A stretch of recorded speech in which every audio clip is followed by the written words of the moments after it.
Deanna Miller is a 20-year James Island resident, an advocate for issues on the island, and now a candidate for Charleston City Council's District 12 seat, which covers parts of James Island. I talk one-on-one with Deanna about the issues for this edition of Quintin's Close-Ups. And if you haven't already, subscribe to my YouTube channel and like Quintin's Close-Ups on Facebook. Deanna Miller, welcome to Yes. Quintin's Close-Ups. Thank you for having me. I'm excited. Oh, I appreciate it greatly. Yes. Needless to say, you are a 20-year James Island resident. You have been an advocate on many issues on the island for many years. Yes. And of course, now you are actually a candidate for the City of Charleston City Council District 12 seat, which covers parts of Central and Southern James Island, as you know. So tell me, Deanna, why is Charleston City Council? Why now? Yeah. So I've been in a really unique position in that I've had a really firm and broad bird's eye view to James Island in general. I live in a subdivision in between, which I guess for the viewers, it would be more like the Secessionville, Fort Lamar area. And we started with a small Facebook page about 12 years ago, which included about 250 people. And over the last few years, it's grown to almost 700. And being the admin of that Facebook group, it's been my responsibility to let people know about development, let people know about, inform them about new businesses that are opening, new restaurants that are opening. And so what it's turned into is that a lot of people will just call me or email me or message me and say, what do you know about this? What do you know about that? What's going in this building? What's going in that building? I've become a voice and a reliable source for many. And so I thought, well, I'm doing this work. Let me just take it downtown, take it to City Hall. And you know, as everyone else knows, you have been you worked in the media for many years. With Fox Yes, I did. Yes, I think that's where we first met. Yes. So yeah, Exactly. that was years ago. That was like 12 years ago. I started there, and best time. I loved it there. So actually, 13 years ago I started there. But yeah. Yes. So that was and that was unique in the sense that that's where I like originally met Mike Seekings, who's on City Council. We had so many different people that would come in for interviews. I got to have a front row seat to different nonprofits and different organizations and hear the passion and the rigor behind these people who started them and are still thriving today. So it was a nice broad introduction to a lot in Charleston. Oh, and you know, you talk about development going on James Island, new businesses, you know, what's going on with this building, that building. So what is the state of James Island? Well, James Island, I would say, is what I like to call a little bit of is like target practice right now. In just a quarter of a mile span along Folly Road, there's about 4 different developments right now that we've been writing about and to City Council and just reaching out and forging a union here on James Island to just kind of observe what these developments are and what they're and I guess the greed sometimes that comes along with that, and that the property that they have isn't good enough, and they want to annex more into the city to maintain high density. And what are the impacts as far as flooding and the impacts with traffic and in infrastructure? So to me, like I said, I've been watching 4 different developments and educating the community on those. And a lot of these plans too have been in the works for years. And as we know in Charleston, there's a lot that has been happening environmentally at a rapid pace, and that maybe wasn't part of that plan 5 years ago. So these plans that maybe were set off 5 years ago, 10 years ago, some of these property owners have owned their property for 10 years. We've outpaced the infrastructure, and we might need to go back to the drawing board on certain plans that can keep pace with the infrastructure. Wow. Yeah. I'm looking at Folly Road right now from the James Island connector all the way down to Folly Beach. How many of those, you talk about those 4 developments, how many of those developments have actually been been by the city, tried to be rezoned for high density? Yes. 3. 3 have been, 2 recently. One of those community developments was deferred. And so,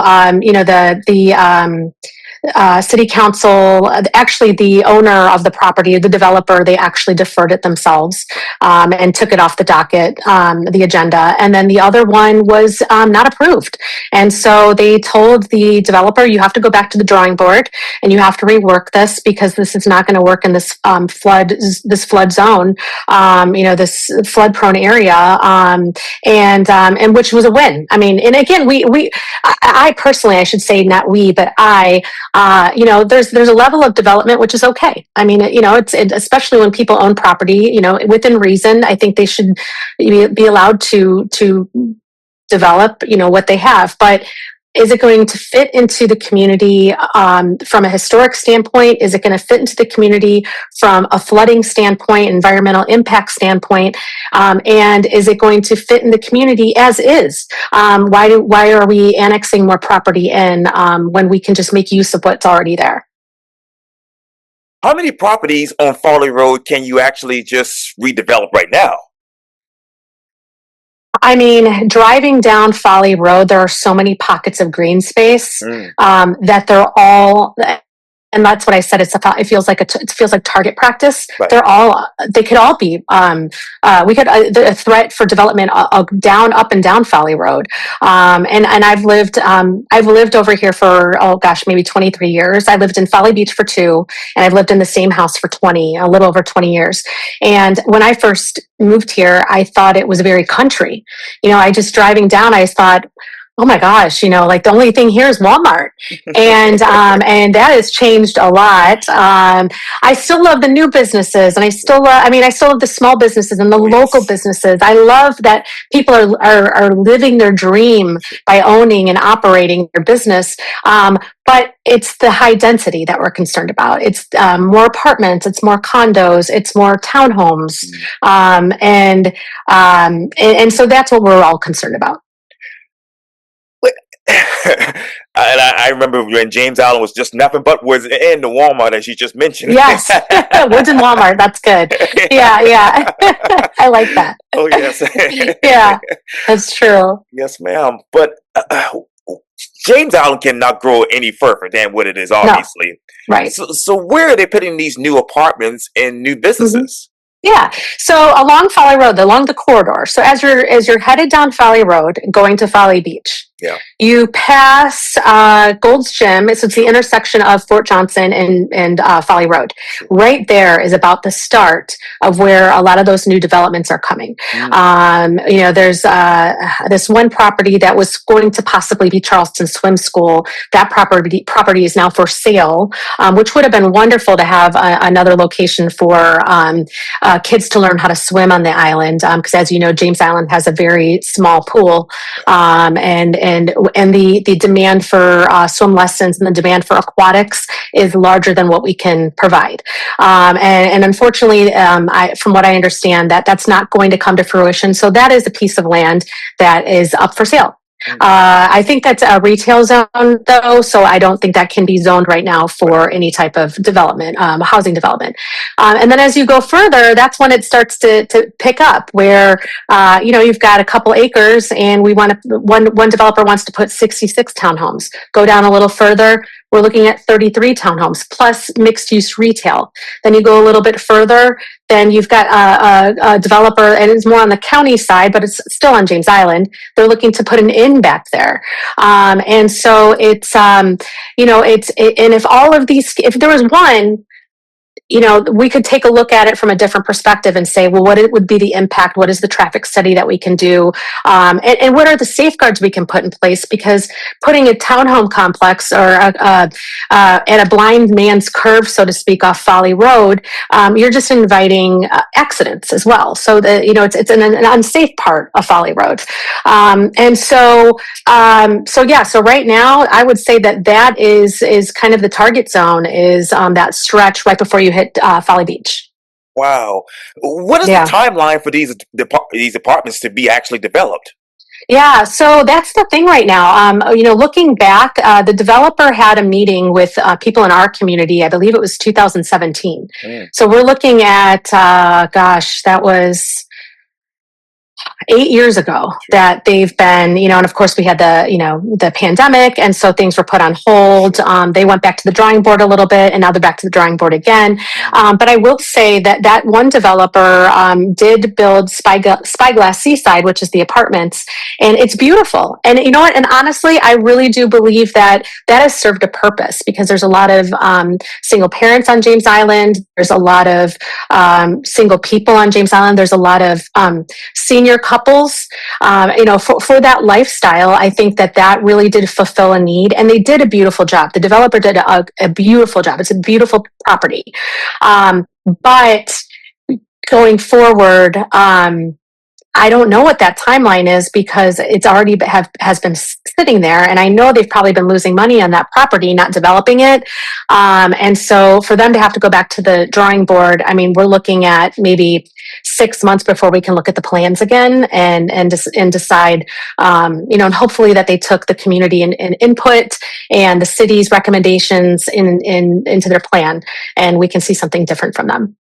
What is the city's plans versus the community's input?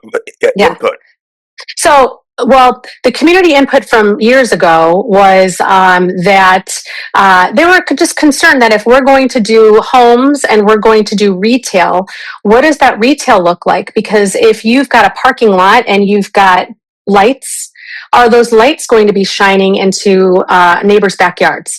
And one of the properties will butt up against, I believe it's only a 20-foot easement against our neighborhood, the neighborhood that I live in, actually. That's probably why I'm so close to it.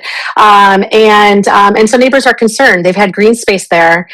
To go from green space to lights shining in their windows at night, and that's what they don't want. Now, we were hoping that maybe the developer would invite us and invite the community out for another town hall, so to speak, but we haven't heard from that developer. But I will say this: the one thing that the city's done a really great job of is listening to us in the community. So when we look at we compare the two, we haven't heard from the developer. And we haven't, but we have cities hearing from us, and they were very instrumental in shooting down the annexation of a couple acres into that project. And so, and I've talked to city council members who actually have said, "Can I get your input?" Or, what are people saying? And so I just. The utmost respect for them. I have the utmost respect for them because they are taking what we ask for into consideration. So the city's been great listening to us. Has the city heard from the developer? Oh yeah, yes, I believe so. Yes, yeah. So, but what I think what's happening now is that we're starting to see that maybe they're actually taking science into consideration and saying, we are noticing the sea level rise. I mean, there's so many studies done, especially with the new seawall that's, being built downtown. So there are a lot of studies that are showing us that there's a rapid increase in sea level rise, that maybe those plans from 2017, 2018 are just not going to cut it right now. So we're not saying you can't build here, but maybe we just have to look at this and try to find something that is going to protect everybody. And did the developers actually, well, in collaboration with the city, did they do some sort of environmental study before this proposal? Yeah, I believe so. There have been studies done, and because in their packet you can see that there are studies done and that and recommendations. But that's part of the reason why they want to annex in more property, because according to the study, this their plan can't be built as is. Right. So instead of altering that, what they want to do is annex property into the city that was county property, so they can build, say, a retention pond. And we know that retention ponds are not the best. There is not the best answer or the best solution to flooding issues in the Low Country. Having native plants and mature plants right where they are is the best mitigation for the flooding, because they're doing their job and they're mature. You just invite more problems with retention ponds. And I know there's a lot around here in North Charleston, but let me ask you this. Yeah. With those properties for that particular site on James Island, how many of those were going to be county properties? Well, none would be. Well, actually, it was one of those developments. They were going to try to annex in 2.14 acres from the county into the city. Wow. So it was going to be acres. And according to the development or the plans, it looked like a lot of mature growth was going to be destroyed to build the retention ponds. And I kind of feel like, I mean, my take on retention ponds too is a lot of times it's a guess and test. We build it and we hope for the best. But we don't have accurate data to say if they are going to work with what we have there, especially when we're seeing so much growth. Just our little section of Fort Lamar, Secessional Grimble, right. What we're seeing are developers buying these little pieces of land and putting large homes on it. A lot of fill. And we've had just in the last year, I'd say 4 or 5 homes built on small pieces of property and so we don't know these 4 or 5 homes that impact right now with another large storm. We do know that Grimble Road extension is flooding and it's turning into a lake during high tide and heavy rain. And so, but we don't know now what the impact is with these 5 new homes that have filled and have concrete down below for parking pads, and they took down large mature trees. So we have to sit for a minute and just see what is going to happen with the water, the standing water, and then decide, how do we go forward and working with these developers, and do we have to make changes because the flood zone might be regraded? So we have to take a look at that as well. Since that growth is happening, has the city tweaked its mitigation plan as well as the stormwater plan? A little bit. I would say that, so like the Central Park Central Park project which is more like Riverland Terrace, they did start that project, and that is supposed to help and mitigate some of the flooding issues that they have over there. I will say on this side of James Island, so again, that corridor past Fort Johnson and Folly really has seen nothing. And so Signal Point Road, which Signal Point Road to me, which is a street off of Folly Road for anyone that, is familiar with that, it's right behind Oceanside Veterinary Clinic and the fire department. Right. They see so much flooding over there that they cannot operate businesses. And so they will lose 1 to 2 days of revenue and sales because of high tide and flooding. And there's no rhyme or reason. Like, I've driven by there on a rainy day, no flooding. But I tell you what, there's something, there's a shift in the environment, and we maybe have a higher tide, or we see, just different pulls with the tides in general, and the tidal creeks. We'll have a flood there, and businesses have to shut down. There's yoga there, a small business, yoga. The Rick House is not back there. Cannon Distillery is back there. James Island PSD is back there. There's Atlantic Pest Control is back there. And so they can't get to work. A gentleman that I had met who has an office back there has brought a canoe or a kayak and kayak to work so he could get to work. And that shouldn't happen. So Signal Point Road, I've told people, I'm like, this is something that I feel like is an easy fix. We just have to figure out who's going to be responsible for it, what we need to do, get some engineers out there, take a look at it so that people don't have to stop. And then we don't lose those businesses, because we don't want them to close because they're missing 2 days of revenue. We want them to stay open because we love small local business here. So we want them to stay open. Oh, absolutely. Mm-hmm. Who is responsible? Is the city, or is it the county, or both? Right. Or is it James Island PSD? Yeah, they're definitely not James Island PSD. Most of the roads here are SCDOT. Mm. So, but then again, like the intersection again, I talk about Fort Johnson Folly. I believe it's governed by two different entities. One side is county, one side is SCDOT. So when you have pooling water, then whose responsibility is it? Who owns the puddle? I guess is the phrase. And so we have to have a mentality, which is, or we need someone, I should say, that is in office who. I bought a T-shirt that just says 29412, which is our zip code, Right. because I thought we just need someone that doesn't say that's not my responsibility, that's not my jurisdiction. Who can be the spokesperson that says just give it to me and I'll figure this out? And so because we are one island here, and so we just need that representation that says, just give it to me and I'll take it for you and I'll do this for you. So, and figure it out, because people shouldn't have to put the puzzle piece together when they just want to live their lives. So let your elected officials put the puzzle pieces together for you. And I'm trying to get most of them on Quintin's close-ups. Yeah. Hopefully, Rothapel and Oppers will come on and we can talk about this in depth. Exactly. Some county council members too. We'll see. Yes, I know. Yeah, it's a busy time for everyone, but I think it's important to get the information out. So absolutely, I agree with yeah. that. What is the temporary fix right now for Signal Point Road? I hate to ask that question. There's nothing. There's no temporary fix. It's just showing up to work over there and going, is today a day where I'm going to be able to get to my business, or is today a day where I'm going to have to call my employees and tell them that they can't come in today? And I don't want people to get the impression that this is something that's daily. It's not daily, but it's often enough that it disrupts business.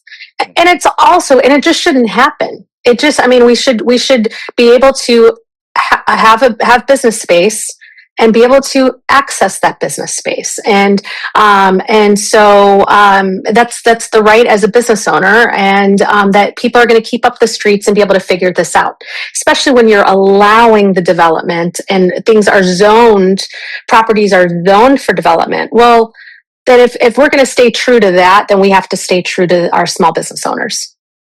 Is there a drainage master plan for that area? No, there's not. There's not yet. So this is an area that is going to need one.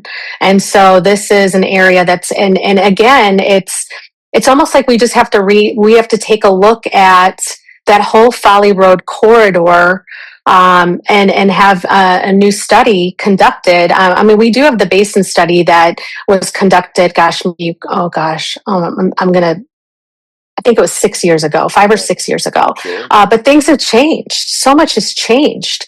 And so we need to, this is something that just needs to be talked about annually. Like, we need to be looking at this and addressing it annually, maybe even quarterly, and but not have a study done and then we don't follow up on it, or we don't pick up, or address maybe some of the other environmental changes that are happening, that are indicators that we should maybe be taking a look at this. So, but it's definitely something that we should be looking at often. Well, let me just ask you the obvious question. It's a rhetorical question, probably. Yeah. But how do you rethink Folly Road?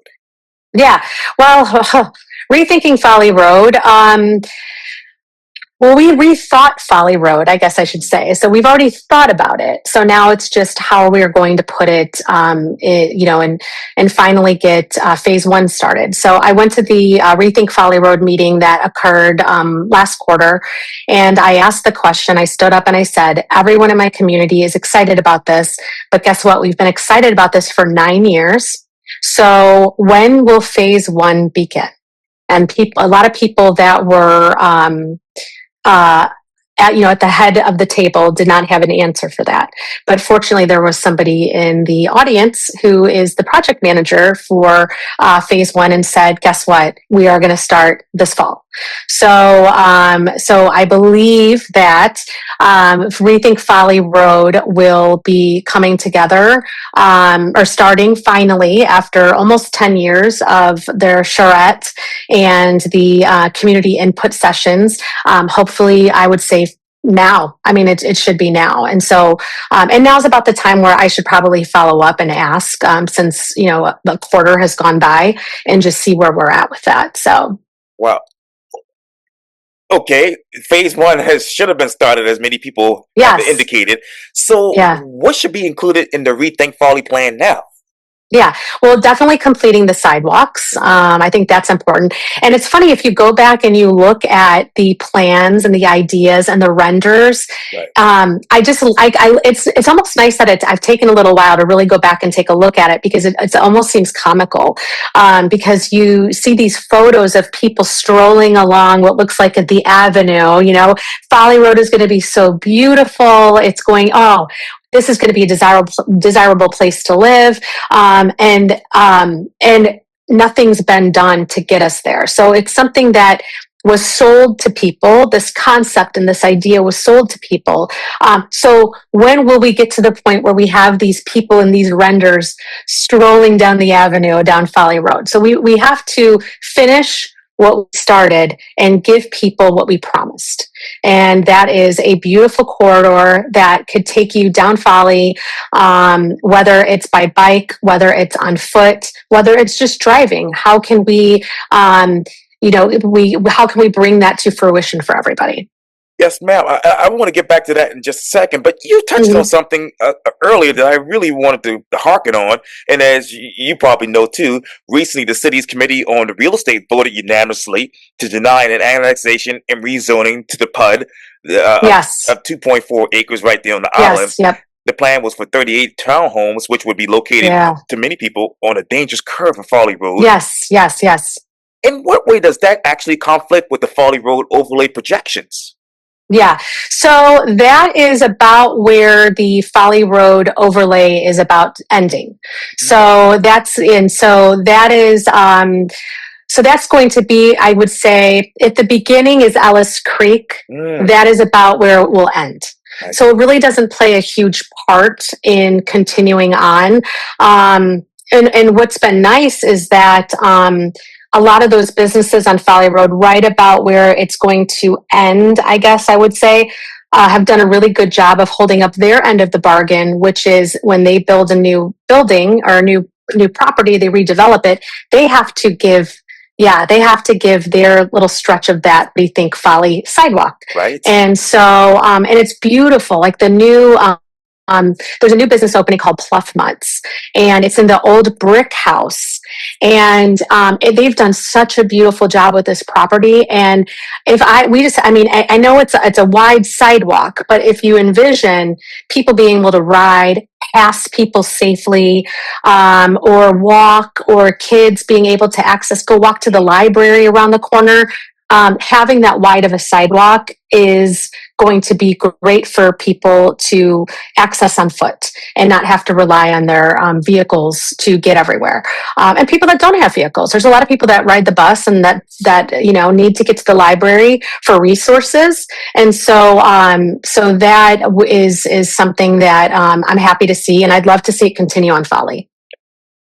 How do you rethink Carter with the number 31 route?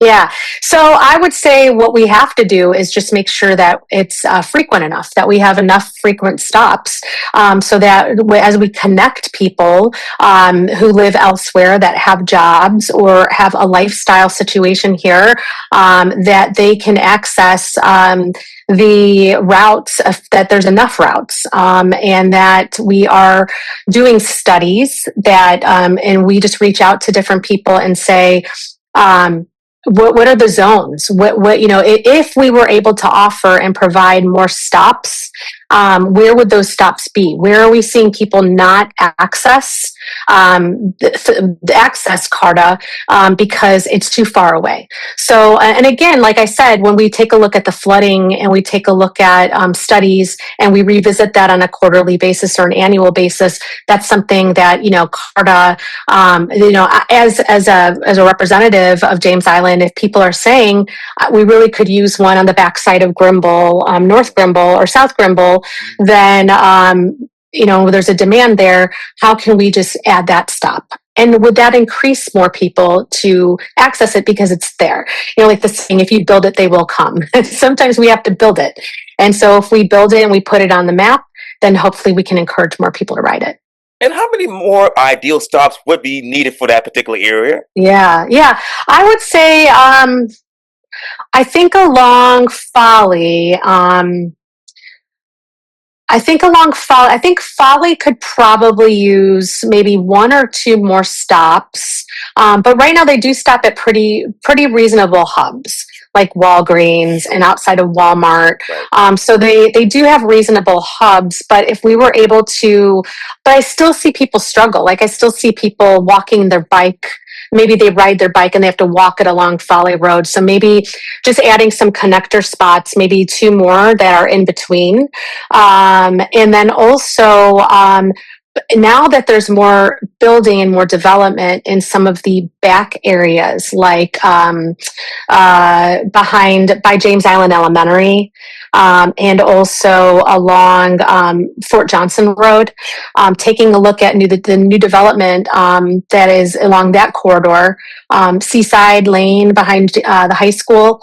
Can we increase frequency there so people would have more access and then more access to better jobs too? How many? Well, now that these businesses are coming online, Mm-hmm. you have all of these homes being built. How many jobs does James Allen need right now? Yeah, jobs. I mean, um, I would say having a grip on a lot of small local businesses and talking to a lot of small business owners. Right now, I would say, from my perspective and from my angle, um, most businesses are well staffed. Meaning, I don't hear a lot of people saying, "I don't have enough staff. I have to close down." That is happening more on the peninsula with hospitality, but here on James Island, I feel like a lot of businesses are staffed. But the two issues they're having is retaining staff for many reasons, and also keeping the revenue stream in, so they don't have to lay anyone off or let anyone go. And so people finding jobs and retaining jobs and the job availability right now is great. I think that we're thriving on James Island. And if anyone hears differently, I would love to know about it. And just so I'm well versed and knowledgeable. But from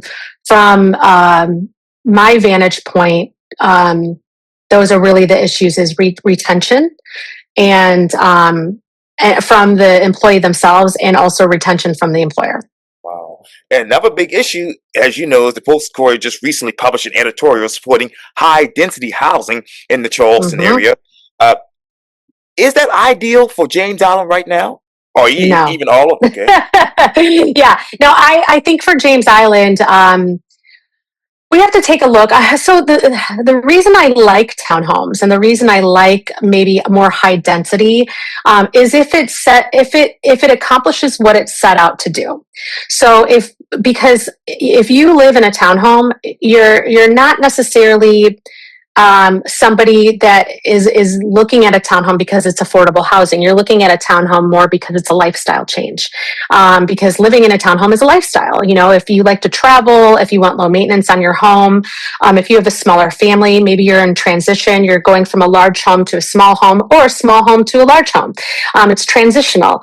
And so do we need that here on James Island? And as our aging parents are living longer, I think it would be a great solution for them. And also, as people are traveling more and telecommute and might have to travel for work, is that something that James Island needs? That's something maybe we need a smaller community of that, but do we need 100? I don't think we need 100 townhomes right now, or high density properties. And also with that, can we earmark some of those for affordable housing? And can we earmark, and also, a lot of people want that to be more of want those communities, that high density community, to have a good work-life balance. And so are we going to be able to have a coffee shop there, and community center, so that we don't have to get in our cars and drive? And if truly that's what we set out to do, then I think that that would be ideal. but we don't know. Again, it's a guess and test.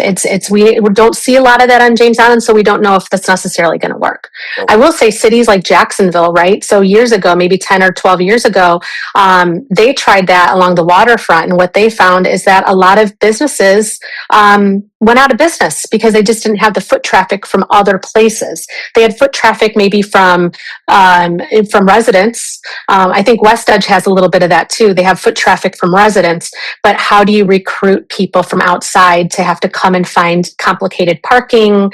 You're really only isolated as a small business just to attract people that live within a certain distance. And if you want to grow as a business, you need to increase your foot traffic, and that's kind of difficult to do.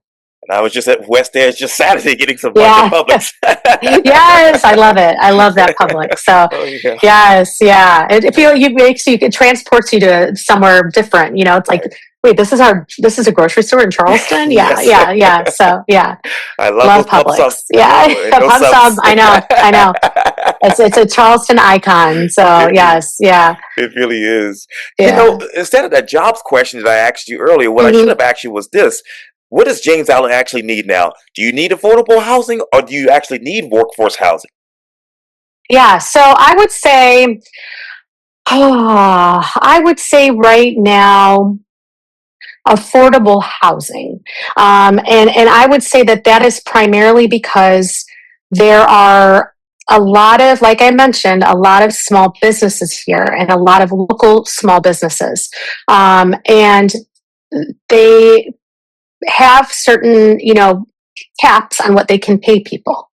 And so what I think we end up finding is that a lot of people that work on James Island because they have an interest in whatever that business is, or they want to be a part of something exciting and, in a new business, they often live in North Charleston or they live in West Ashley, kind of in the outer band, and they have to commute in. And we know all it takes is one accident on the connector or the bridge to be stuck open or Folly Road back up, and they're late. They're late to work, and not by any fault of their own. It's just a product of where we live. And and also again, and maybe it's just because of where I'm at in life, there's a lot of families that are becoming single families, and their kids are single parent families, I should say, or due to whatever circumstance, maybe a parent has lost their job or they're not getting paid right now because of the government shutdown.